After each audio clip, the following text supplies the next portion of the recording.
इंसान ना तकब्बुर में बड़ा कुछ तोड़ता है, लेकिन आप जिंदगी में, काशिफ अली शाह आपको स्टेज पे कह के जा रहा है, आप जिंदगी में 4 चीजें कभी ना तोड़िएगा।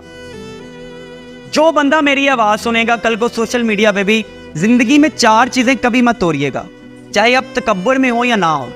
पहली चीज भरोसा, जो किसी ने आप पे किया। नंबर 2 वादा, जो किसी से आपने किया। नंबर 3 असूल, जो हमारे दीन ने या दुनिया ने बना दिए। और नंबर 4 दिल, जिसमें अल्लाह रहता है। इन 4 में से कभी किसी चीज को नहीं तोड़ना।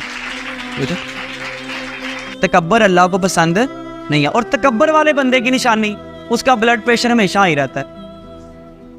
जिस बंदे में गरूर होगा ना, ईगो होगा, उसका ब्लड प्रेशर हमेशा क्या रहता है? हाई रहता है। उसकी क्या वजह है?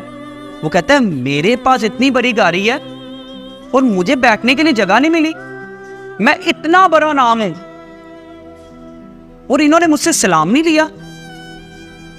लेकिन बच्चों याद रखना, बड़ा इंसान बड़ा कौन होता है? जिसके पास बैठ के को अपने आप को छोटा महसूस ना करे ना, वो बड़ा बंदा होता है।